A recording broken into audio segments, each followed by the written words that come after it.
Longtemps je me suis couché de bonne heure. Parfois, à peine ma bougie éteinte, mes yeux se fermaient si vite que je n'avais pas le temps de me dire « je m'endors ». Et une demi-heure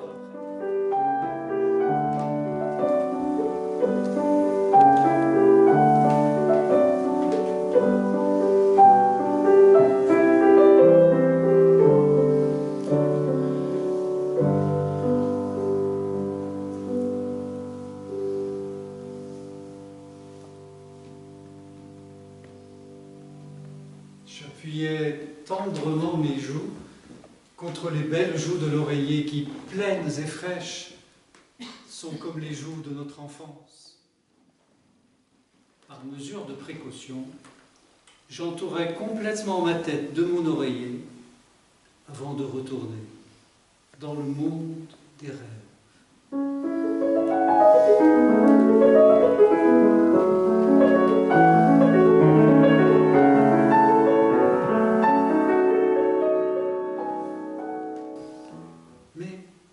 Pas trop fixement, pour ne pas chercher à percer le mystère de ses supériorités.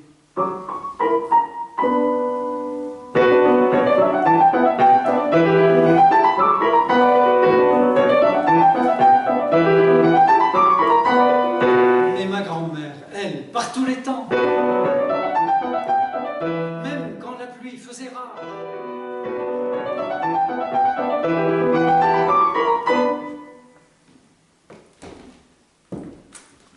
ces tours de jardin de ma grand-mère avaient lieu après dîner.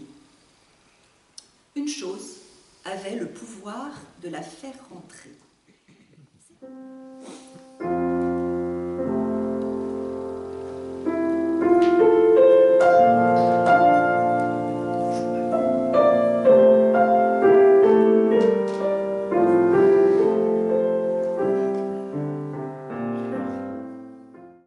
Mais le double tintement, timide, ovale et doré, de la clochette pour les étrangers.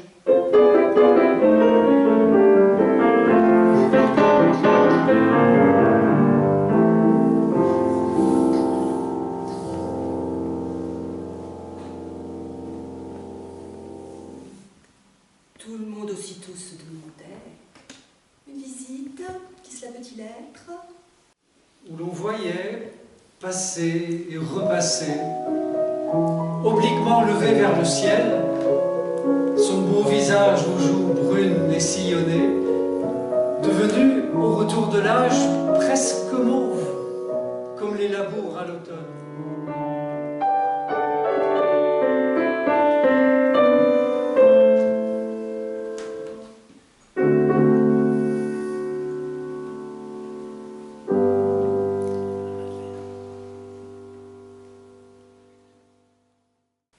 Elle envoya chercher un de ces gâteaux courts et dodus appelés Petite Madeleine, qui semble avoir été moulé dans la valve rainurée d'une coquille de Saint-Jacques.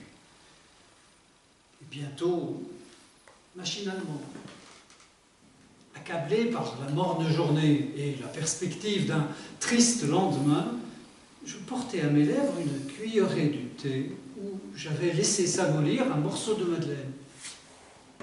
Mais à l'instant même, l'odeur et la saveur restent encore longtemps comme des âmes à se rappeler, à attendre, à espérer, sur la ruine de tout le reste, à porter sans fléchir sur leurs gouttelettes presque impalpables l'édifice immense du souvenir.